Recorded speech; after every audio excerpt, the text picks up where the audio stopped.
Hello friends, TR solution online YouTube চ্যানেলে তোমাদের সকলকে স্বাগত।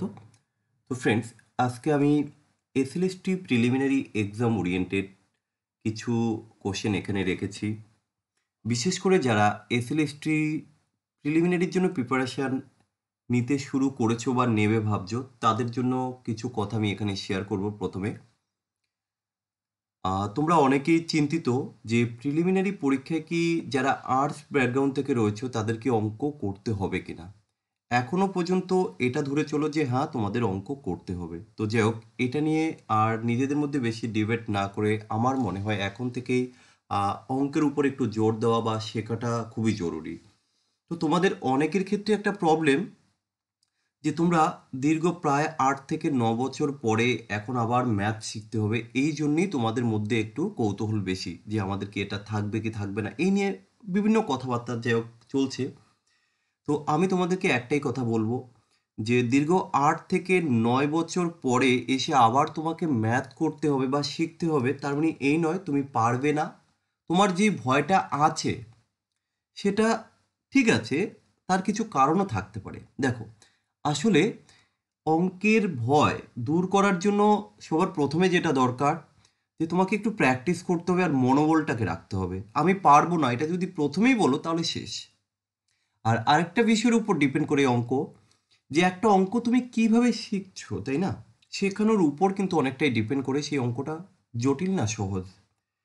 হতেই পারে তোমরা অঙ্কগুলোকে এমনভাবে ছোটোবেলা থেকে করে এসছো, সেই কারণে তোমাদের কাছে অঙ্ক একটু জটিল বা ভীতির কারণ। তো দেখো, আজকে আমি সরল সুদের উপরে টোটাল প্রায় 11টার মতো কোশ্চেন রাখলাম। কিভাবে কোশ্চেনগুলোকে সলভ করছি একটু জাস্ট দেখে নাও। এই ক্লাস দেখার পরেও যদি তোমার মনে হয় যে না, অঙ্ক থাকলে আমার ভয়, অঙ্কর জন্য আমি পারবো না, চিন্তিত, আশা করি সেটা হবে না। তোমরা ক্লাসটা মনোযোগ সহকারে দেখো, ধৈর্য সহকারে স্কিপ না করেও যারা ম্যাথমেটিক্সকে ভয় পাও এবং অঙ্ক শিখতে চাও। তো দেখো, ফার্স্ট যে কোশ্চেনটি রয়েছে, আমরা আজকে টোটাল যে কোশ্চেনগুলো সিম্পল ইন্টারেস্ট থেকে রেখেছি, শুধুমাত্র এসএলএসটি প্রিলিমিনারি যারা দেবে তাদের কথা মাথায় রেখে প্রত্যেকটা কোশ্চেন বাংলাতে রেখেছি এবং খুব সুন্দরভাবে আমি এখানে বোঝানোর চেষ্টা করব। দেখো, যে সরল সুদ চ্যাপ্টার করতে গেলে সবার প্রথমে আমাদের একটা সূত্র জানা খুব জরুরি, যে সিম্পল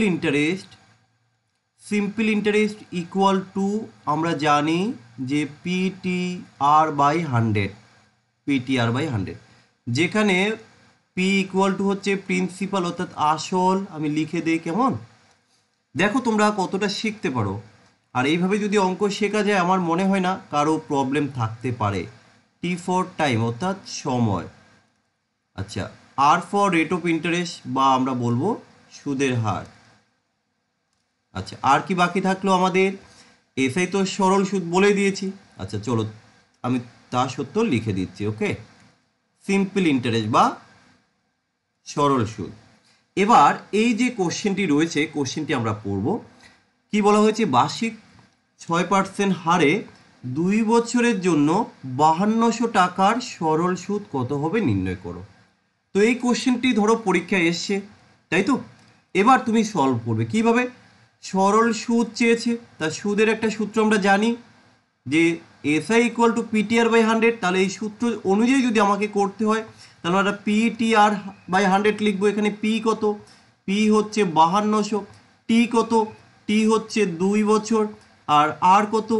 6%। তাহলে আমরা মানটাকে জাস্ট বসিয়ে দেবো। দেখো, 5200 ইন্টু 2 ইন্টু 6 বাই হচ্ছে 100। তাহলে 0 0 কাটলাম, এই 2 0 কাটলাম। তাহলে এবার ব্যাপারটা কি থাকলো যে 6 ইন্টু 2 ইন্টু 52। তাহলে একটা কাজ করি, আমরা 52 দিয়ে 2কে গুণ করবো। 52 দুগুণি কত হয়? 52 দুগুণি হচ্ছে 104। তাহলে 104-এর সাথে 6 গুণ করলে কত হবে? 6 100 624। তাহলে এখান থেকে আমরা উত্তর করব 624।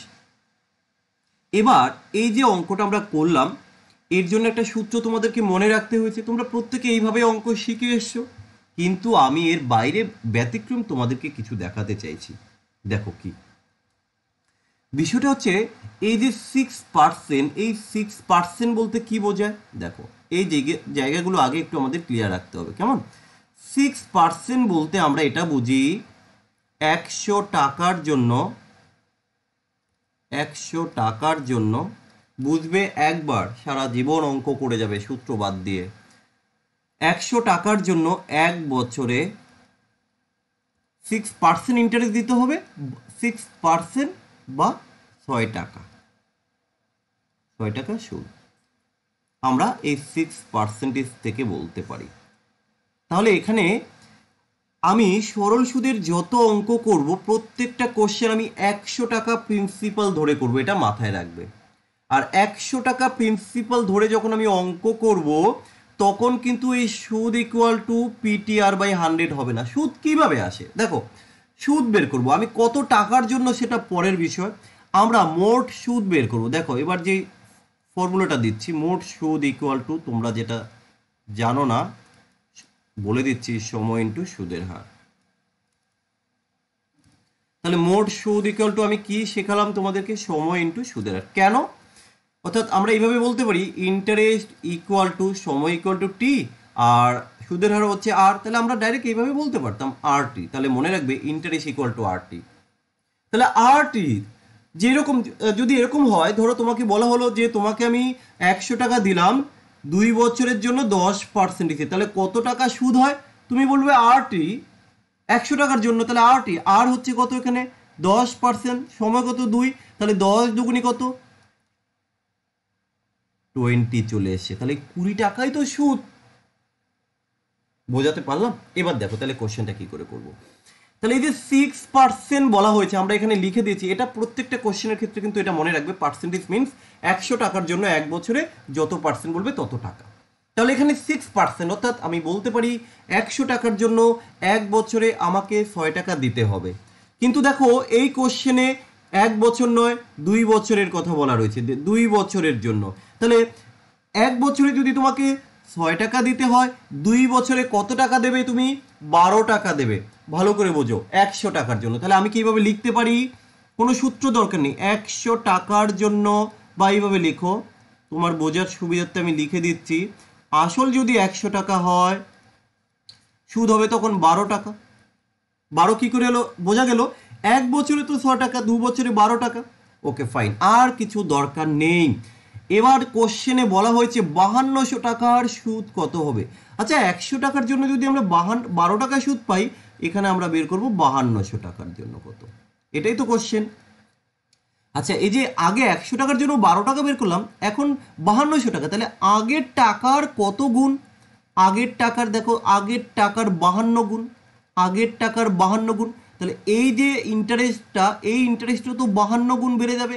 তাহলে 52-এর সাথে যদি আমরা 12 গুণ করি তাহলে কত হবে? 624। এবার কথা হচ্ছে এখানে কি আমরা কোনো সূত্র ব্যবহার করেছি? কোনো কিন্তু সূত্র ব্যবহার করিনি। তো এইভাবেই সূত্র বাদ দিয়েই তোমাদেরকে অঙ্ক শেখাবো প্রত্যেকটা কোশ্চেন। যারা আর্টস ব্যাকগ্রাউন্ড থেকে রয়েছে তাদের কথা মাথায় রেখে আমরা গুগল মিটের মাধ্যমে প্রত্যেকটা কোশ্চেন স্টেপ বাই স্টেপ তোমাদেরকে এইভাবে শেখাবো। না শিখে তুমি যাবে কোথায়? পরের কোশ্চেন দেখো, বার্ষিক 15% হারে 5 বছরের জন্য 4000 টাকার সুদ কত হবে নির্ণয় করো। তাহলে এবার আর আমরা PTR/100 সূত্রে যাব না, এই যে একটু আগে যে কনসেপ্ট দিলাম, এই যে 15%, এই 15% বলতে আমরা কি বুঝি? 100 টাকার জন্য 1 বছরে 15 টাকা, কিন্তু এই কোশ্চেনে তো 5 বছরের কথা বলা রয়েছে। তাহলে 1 বছরে যদি 15 টাকা হয়, 5 বছরে কত টাকা পাবে? 5 ইন্টু 15, 5 15 75 টাকা। তাহলে আমি কি এইভাবে লিখতে পারি? 100 টাকার জন্য আমি পাবো 75 টাকা। আচ্ছা কোশ্চেনে 4000 টাকার কথা বলা হয়েছে, তাহলে আগের টাকার কত গুণ? আমরা এইভাবে করতে পারি, বা এখানেও এইভাবে। আচ্ছা দেখো এই 100 এর কত গুণ? 100 এর 40 গুণ। তাহলে এটা তো আসল। আচ্ছা চলো একটু লিখে দিই তোমাদের বোঝার সুবিধার্থে, এটা হচ্ছে সুদ। তাহলে এই যে সুদ, তারও 40 গুণ বেড়ে যাবে, কারণ এখানে আসল 40 গুণ বেড়ে গেছে। তাহলে 75 ইন্টু 4 করলে কত? 300। তাহলে আরও একটা শূন্য, যেহেতু 40 দিয়ে আমরা গুণ করছি, তাহলে এখানে 3000। যদি আমরা সূত্র দিয়ে করতাম, হ্যাঁ দেখো সূত্র দিয়ে অঙ্ক শিখলে কি হয়, কিছু কিছু কোশ্চেন আছে যেখানে সূত্র ব্যবহার করা যায়, কিন্তু সব কোশ্চেনে তো আমরা সূত্র ব্যবহার করতে পারবো না। এবার আমাদের সমস্যাটা হয় তখনই যখন দেখলাম আমরা সূত্রটাকে ব্যবহার করতে পারছি না, তখন কিন্তু দেখা যায় আমরা আর অঙ্কটাই সলভ করতে পারি না। তাহলে এইভাবে ঠিক আছে, এটা তো সূত্র দিয়ে হয়ে গেছে, যেখানে আমরা ডাইরেক্ট সূত্র ব্যবহার করতে পারবো না সেখানে কি করব? এই জন্যে অঙ্ক আমাদের কাছে জটিল হয়ে যায়। কিন্তু এই যে কনসেপ্টটা আমি দিচ্ছি কোনো জাদুমন্ত্রের বিষয় না, শুধু একটু কোশ্চেনটাকে বুঝতে হবে, আর কিছু না। দেখো আমি এক এক করে 11টা কোশ্চেনই সলভ করে দেখাচ্ছি। কোশ্চেন নাম্বার 3 কি বলেছে? 4.5% সরল সুদের হারে 450 টাকায় 81 টাকা সরল সুদ পেতে কত বছর ওয়েট করতে হবে? তাহলে এখানে বলা হয়েছে প্রিন্সিপালটা বলে দিয়েছে 450, সময়টা বলে দিয়েছে জানি না, সময়টা বের করতে হবে। রেট অফ ইন্টারেস্টটা বলে দিয়েছে হ্যাঁ 4.5%। আচ্ছা ইন্টারেস্টটা বলে দিয়েছে হ্যাঁ 81 টাকা। তাহলে এখান থেকে এবার আমাকে টাইম বের করতে হবে। ভালো করে বুঝে নাও, দেখো কোশ্চেনের মজা কোথায়। এই যে আমরা 81 টাকা সুদ পেয়েছি, 81 টাকা আমরা ইন্টারেস্ট পেলাম কেন? না 450 টাকার জন্য আমরা ইন্টারেস্ট পেয়েছি। আমি যদি সূত্র দিয়ে করতাম সেটা শেষে দেখাবো, আগে কনসেপ্ট যে আমরা সূত্র বাদে কিভাবে করা যায়। 450 টাকার জন্য 81 টাকা সুদ পেয়েছি, আমি কি করব? 450 নয় 100 টাকার জন্য কত এটা বের করব। তাহলে 100 টাকার জন্য কি করে হবে? একটা কাজ করতে পারি আমরা, একে 100 কি করে পাবো? তুমি ঐকিক নিয়মে বের করে নাও, যদি প্রবলেম হয় তুমি ঐকিক নিয়মে বের করবে। তাহলে আমরা দেখে নেই, 450 টাকার জন্য যদি 81 টাকা ইন্টারেস্ট হয়, তুমি একটা কাজ করতে পারো। এই যে 450, তো আমি ধরে নিলাম 450-র জন্য 81 টাকা, তাহলে 100 টাকার জন্য কত বের করতে তো একটু প্রবলেম হচ্ছে আমাদের, এটা তো ঠিক। আমি এখানে এই 450-কে যদি ডাবল করে দিই তাহলে বিষয়টা কত হচ্ছে বলো তো? 900 টাকা হচ্ছে। এটাও তো ডাবল হয়ে যাবে। 450 টাকার জন্য যদি 81 টাকা সুদ পাই, 900 টাকার জন্য পাবো কত? 162 টাকা। তাহলে বিষয়টা হচ্ছে এবার আমাদের 100 টাকার জন্য দরকার, আমরা একে 9 দিয়ে ভাগ করে দেবো, একে 9 দিয়ে ভাগ করে দেবো। বিষয়টা জাস্ট বোঝো, আমরা অন্যভাবেও দেখাবো। তাহলে 9 দিয়ে ভাগ করলে কত হবে? এখানে 100। তাহলে দেখো 100 টাকার জন্য কত টাকা? 9 দিয়ে ভাগ করলে 9 কে 9 থাকলো কত? 72, 8 নং 72। তাহলে আমরা বলতে পারি 100 টাকার জন্য, কারণ আমরা তো 100 টাকা ধরে অঙ্ক করব। এই অবধি ক্লিয়ার? যদি এটা কারো বুঝতে প্রবলেম হয় তোমরা এইভাবে বের করো, 450 টাকার জন্য যদি 81 টাকা সুদ পাওয়া যায় তাহলে 100 টাকার জন্য কত? তাহলে আমরা তখন কি করি? 100 টাকার জন্য যখন বের করব এইভাবে বের করব, 450 এইভাবে বের করি। তোমরা ক্যালকুলেশন যে খুশি যে কোনোভাবে বের করতে পারো। তাহলে আমরা 18 টাকা সুদ পেলাম। এই যে 18 টাকা সুদ পেয়েছি 100 টাকার জন্য, কিন্তু এটা কত বছরে এটাই বের করতে হবে। কত বছরে আমরা কি করে পাবো? এখানে বলা হয়েছে যে 100 টাকার জন্য 1 বছরে 4.5 টাকা, এর অর্থ তো তাই। তাহলে 1 বছরে যদি 4.5 টাকা হয়, কিন্তু এখানে বলা হয়েছে 18 টাকা আমি পেয়েছি, 18 টাকা পেয়েছি। তাহলে 18 টাকা পেতে গেলে কত বছর ওয়েট করতে হবে? 4.5 দিয়ে ভাগ করে দাও, তাহলে 4 4 16 আর 2 18, অর্থাৎ 4 বছর। 4 বছর শেষ। যদি আমরা সূত্র দিয়ে দেখো, এগুলো কি বলতো, বুঝতে পারলে মুখে মুখে ক্যালকুলেশনটা হয়ে যাবে। আমি জাস্ট এটার জন্য বলছি যে সূত্র বাদ দিয়ে কি করে করা যায়। সূত্র দিয়ে অঙ্ক করলে কখনোই সমস্ত অঙ্ক শিখতে পারবে না ভাই। সূত্র দিয়ে করতে গেলে দেখো এসআই ইকুয়াল টু আমরা জানি PTR/100, এখান থেকে টাইম বের করতে হবে। তাহলে টাইম ইকুয়াল টু কি হয়ে যাবে? SI into 100/R into T. এবার মান বসো, ইন্টারেস্ট কত? 81 টাকা ইন্টু 100 ডিভাইডেড বাই আর কত? আর হচ্ছে এখানে 4.5, টি কত? টিটা আমরা জানি না, সরি আর ইন্টু পি, ওকে একটু মিস্টেক করলাম, আর ইন্টু পি, পি কত? 450। এবার ক্যালকুলেশন করলে এখানেও 4 আসবে। কিন্তু বিষয় হচ্ছে এটা তো তোমাকে মনে রাখতে হচ্ছে, কিন্তু এইভাবে যদি তুমি করো এখানে কিন্তু কোনো মনে রাখার বিষয়গুলো নেই। আমি এই বিষয়টার উপরে একটু বেশি জোর দিচ্ছি। পরের কোশ্চেন দেখো, 5,000 টাকার 3 বছরে সুদের পরিমাণ 1500 টাকা, তাহলে সুদের হার কত? দেখো 5,000 টাকার জন্য, দেখো বিষয়টা হচ্ছে এরকম, 5,000 টাকার জন্য তুমি 3 বছরে সুদ পেয়েছো 1500 টাকা। আমরা তো 3 বছরে ধরে অঙ্ক করি না, 1 বছরে কত হয় আগে দেখে নেব। তাহলে 5,000 টাকার 3 বছরে যদি 1500 টাকা হয়, তাহলে আমরা বলতে পারি 1 বছরে হবে 500 টাকা। এটা তো ঠিক। তাহলে 5,000 টাকার জন্য যদি আমরা 500 টাকা পাই, আমাদের দরকার হচ্ছে 100 টাকার জন্য কত। একটা কাজ করলে কেমন হয়, একটা করে শূন্য একটা করে শূন্য কেটে দিই। আমি এবার কি বলতে পারি যে 500 টাকার জন্য আমি 50 টাকা সুদ পেলাম 1 বছরে, বলা যায় তো। তাহলে 1 বছরে 500 টাকার জন্য, কিন্তু 500 টাকা ধরে অঙ্ক করতে নেই, আমরা জানি 100 টাকা ধরে অঙ্ক করতে হয়। তাহলে 100 5 দিয়ে ভাগ করে দাও, তাহলে কি হবে, 100 টাকার জন্য তুমি কত পেলে, 10 টাকা, বা আমরা বলতে পারি 10%। শেষ অঙ্ক। আর সুদের হার বের করার সূত্র কি, সুদের হার equal to SI into 100/p/t। তাহলে কি করতে হবে, এসআই কত টাকা, 1500 ইন্টু 100 বাই 5000 ইন্টু 3। তো যে একই বিষয় আসবে। তাহলে অঙ্ক কিভাবে করা যায় এই বিষয়গুলো আমাদেরকে বুঝতে হবে। আমরা প্রত্যেকটা কোশ্চেন দেখো সূত্রকে বাদ দিয়ে কিভাবে করব। পরের কোশ্চেন, 1200 টাকার 3 বছরের জন্য বার্ষিক 5% সরল সুদের হারে ধার দেওয়া হলো। 3 বছর পর টাকার পরিমাণ কত হবে। তাহলে 3 বছর পর যেই টাকার পরিমাণ, সেটা তো সুদ এবং আসল অর্থাৎ অ্যামাউন্ট জানতে চেয়েছে। তাহলে সুদ আসল কি করে হয় দেখো আগে ডিটেলস। সুদ আসল হচ্ছে আসল প্লাস সুদ। তাহলে তোমাকে কিভাবে করতে হবে, আসল হচ্ছে 1200 টাকা, তার উপরে সুদ, সুদ বের করার নিয়ম কি, PTR/100। তাহলে পি হচ্ছে 1200, টি আর 5, তাই তো। এই ক্যালকুলেশন তোমাকে করতে হবে, তারপরে গিয়ে উত্তর আসবে। এটা তো ঠিক। আবার এই সূত্রটাও মনে রাখতে হচ্ছে, কিন্তু আমি বলবো না, এই সূত্র বাদ দিয়েও করা যায়। তোমরা অনেকে আছো যারা আরেকটা সূত্র ব্যবহার করো, যে amount equal to principal into 100 plus RT/100। এখানে পি তো তোমরা জানো প্রিন্সিপাল, আর হচ্ছে rate of interest, T for time. এই সূত্র দিয়েও কিন্তু অঙ্কটা করা যায়। আমরা যেহেতু সূত্র দিয়ে অঙ্ক করি না, তাহলে কিভাবে করব, বেসিক কনসেপ্ট দিয়ে। আচ্ছা, এই যে 5%, তাহলে কি 100 টাকার জন্য 1 বছরে 5 টাকা সুদ হবে। তাহলে 3 বছরে কত টাকা, 3 বছরে 3 5 15 টাকা। তাহলে 15 টাকা তো সুদ, ভালো করে বোঝো। সুদ আসল ইকুয়াল টু আমরা জানি আসল প্লাস সুদ। আমি ধরে নিলাম আমার আসল, ভালো করে বোঝো, আসল তো 100 টাকা। তাহলে 100 টাকা যদি তোমার আসল হয়, তুমি দেখলে এখানে 15 টাকা তোমাকে সুদ দিতে হচ্ছে 3 বছরে। তাহলে সুদ এবং আসল মিলে যেটা হয় সুদ আসল, তাহলে কত হবে সেটা, 115 টাকা। এটা তো ঠিক ভাই, এই নিয়ে তো কোনো ডাউট নেই।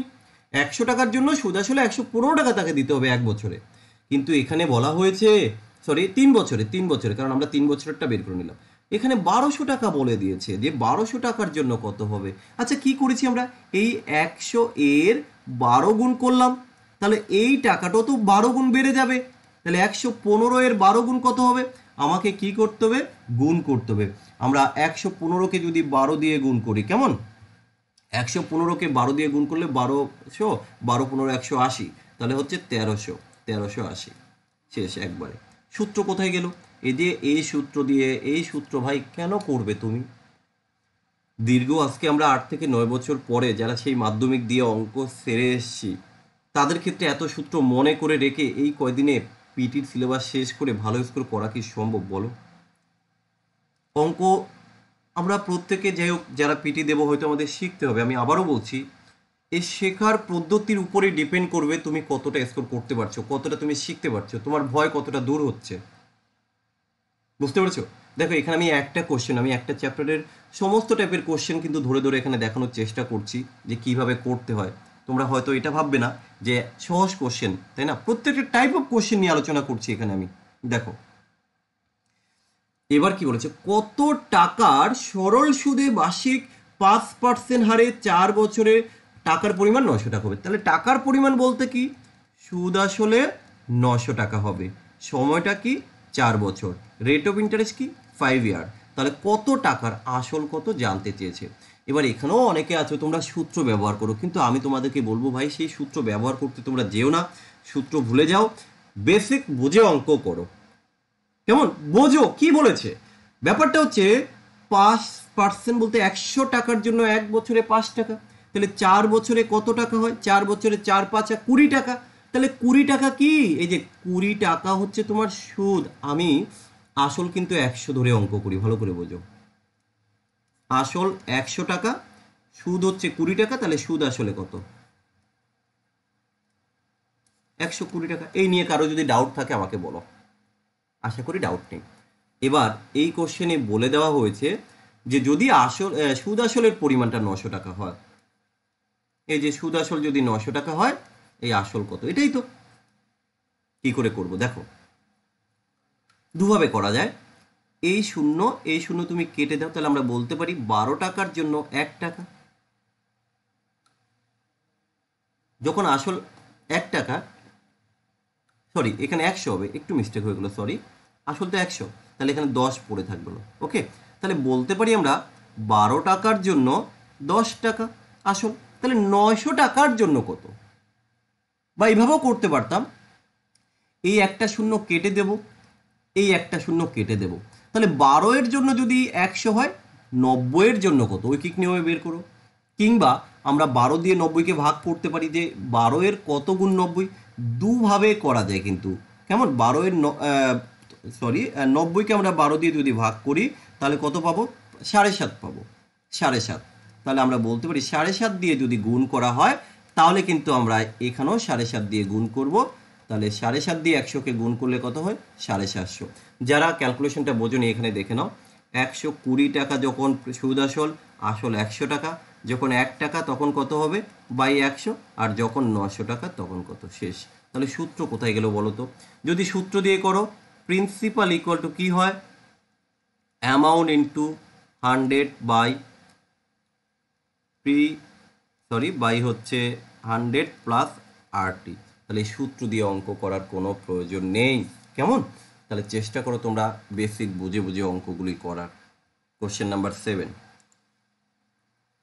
কোনো টাকার পরপর 3 বছরের জন্য 5%, 6%, 8% সরল সুদে অর্জিত সুদ হলো 760 টাকা। তাহলে টাকার পরিমাণ কত, অর্থাৎ আসলের পরিমাণ জানতে চেয়েছে। তো আমরা কি করব, আগে দেখে নেব মোট সুদ কত। প্রথম বছরে 5%, দ্বিতীয় বছরে 6%, তৃতীয় বছরে 8%। তাহলে টোটাল যদি আমরা যোগ করে দিই, এদের কত পার্সেন্ট সুদ পাবো।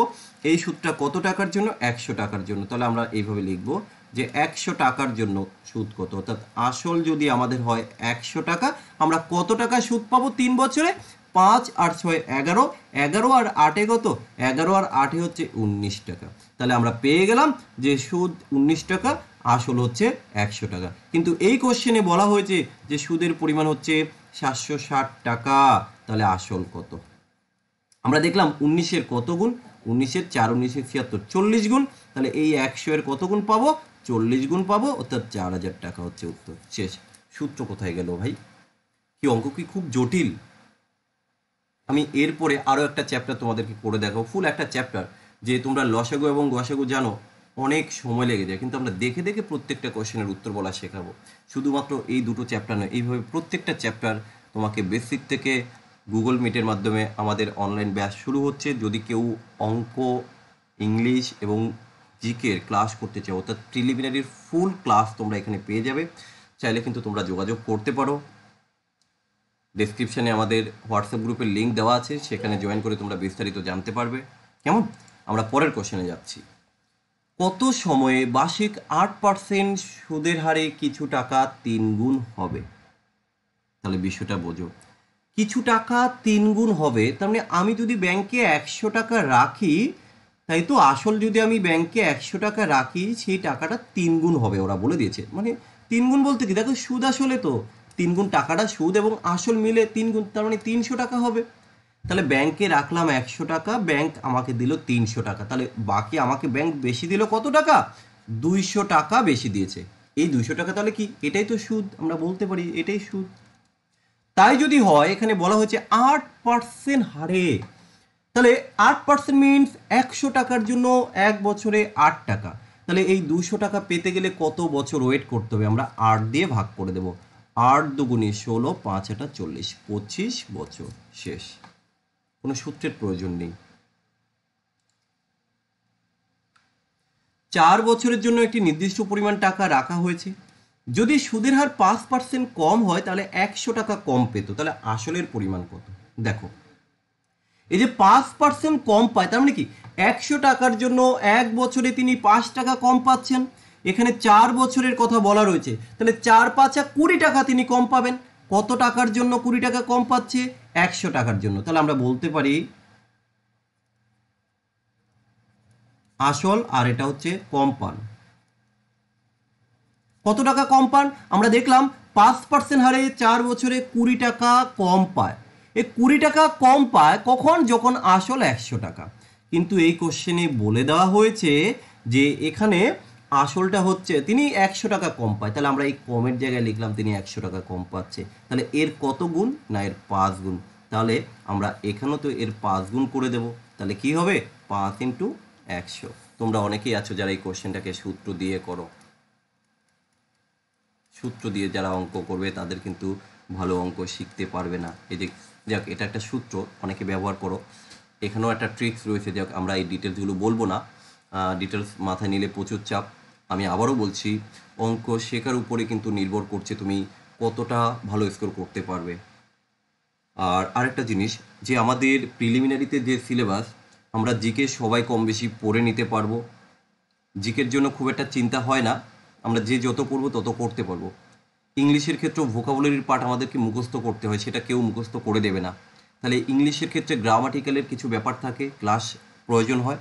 আর মেন যেটা দরকার সেটা হচ্ছে ম্যাথমেটিক্স। তুমি যদি মনে করো শুধুমাত্র জিকে এবং ইংলিশ পড়ে পাস করে যাবে, সেটা ভুল। কারণ জিকেটা সবাই করবে, ইংলিশটা মোটামুটি সবাই করবে, ম্যাথেই কিন্তু সমস্যাটা হবে। তো চেষ্টা করো এখন থেকেই ম্যাথমেটিক্সটার উপরে একটু জোর দেওয়ার, শেখার জন্য। পরের কোশ্চেন, একজন কৃষক বার্ষিক 15% হারে 3600 টাকা ধার নিয়েছিলেন। 4 বছর শেষে তিনি তার অর্থ পরিশোধ করার জন্য 4000 টাকা নগদ এবং একটি ছাগল দিয়েছেন। তাহলে ওই ছাগলের দাম কত? আসলে ওই ছাগলের দাম বের করতে গেলে আমাকে আগে যেটা বের করতে হবে, তিনি যে 3600 টাকা ধার নিয়েছেন, 4 বছর পর তাকে টোটাল কত টাকা রিফান্ড করতে হবে, অর্থাৎ সুদ আসলে কত টাকা দিতে হবে, আগে আমাকে সেটা বের করতে হবে। কিভাবে বের করব? অর্থাৎ সুদ আসল 15% হারে, অর্থাৎ 100 টাকার জন্য 1 বছরে 15 টাকা সুদ। তাহলে 4 বছরে কত টাকা? 4 বছরে 4 15 60 টাকা তাকে সুদ দিতে হবে। তার মানে বিষয়টা হচ্ছে এরকম, আসল যদি 100 টাকা হয় তাকে সুদ দিতে হচ্ছে 4 15 60 টাকা। আচ্ছা, এখানটা লিখি সুদ, আর এটা হচ্ছে সুদ আসল। তাহলে 60 টাকা যদি সুদ দিতে হয় 15% করে 4 বছরে, সুদ আসলে কত টাকা হবে? 160 টাকা। কিন্তু এই কোশ্চেনে তিনি 3600 টাকা ধার নিয়েছিলেন, তাহলে তাকে সুদ আসলে এবার কত টাকা দিতে হবে? 100 টাকার জন্য যদি 160 টাকা দিতে হয়, তাহলে আমরা দেখলাম এখানে এই 100 টাকার 36 গুণ বেড়েছে, তাহলে এর 36 গুণ আমাকে বাড়াতে হবে। 36 × 16 করলে কত হবে? 5760। তার মানে বিষয়টা হচ্ছে 36-এর সাথে আমি 16 গুণ করলাম, কেমন? 576 হয়, আর এই 0 0। তাহলে আমাকে টোটাল 5760 টাকা দিতে হবে, কিন্তু আমি তাকে নগদ দিয়েছি 4000 টাকা। তাহলে নগদ যে 4000 টাকা, এটা আমরা লিখে দিলাম নগদ 4000, তাহলে বাকি থাকলো 1760।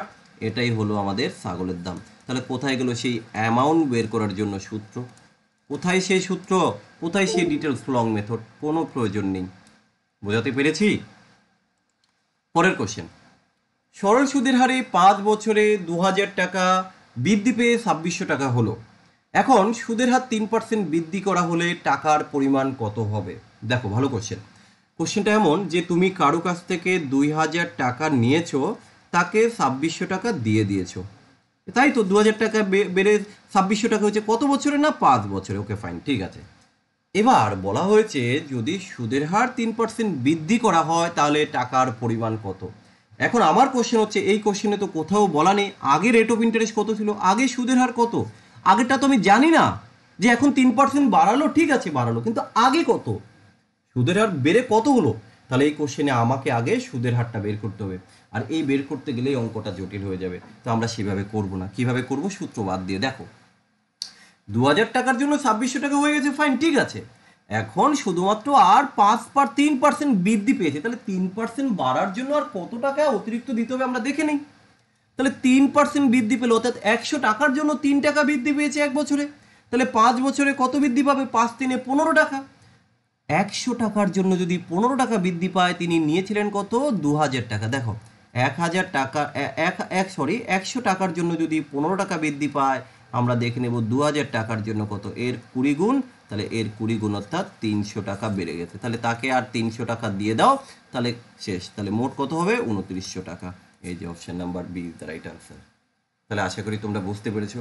তো আমি জানি না তোমাদের কতটা শেখাতে পারলাম বা কতটা তোমাদের কাছে ইজি মনে হয়েছে, তোমরা প্লিজ একটু কমেন্ট সেকশনে জানিও। আর সেই সাথে এটাও জানিয়ে রাখছি, তোমরা যারা এসএলএসটি পিটির জন্য সম্পূর্ণ গাইডেন্স পেতে চাও, তোমরা এই যে স্ক্রিনে নাম্বার আছে হোয়াটসঅ্যাপ অথবা কল করে সম্পূর্ণ বিস্তারিত জানতে পারো। তো যাই হোক, আর বেশি সময় নেব না, আমরা আজকের ক্লাস এখানেই শেষ করছি। যদি ক্লাসটি ভালো লেগে থাকে তোমাদের ফ্রেন্ড সার্কেলে শেয়ার করে দিও, এবং যারা এখনও চ্যানেলটাকে সাবস্ক্রাইব করনি অবশ্যই চ্যানেলটাকে সাবস্ক্রাইব করে রাখো। এসএলএসটি প্রিলিমিনারির জন্য তোমরা এইভাবে ক্লাস পেতে থাকবে এখানে। চলো।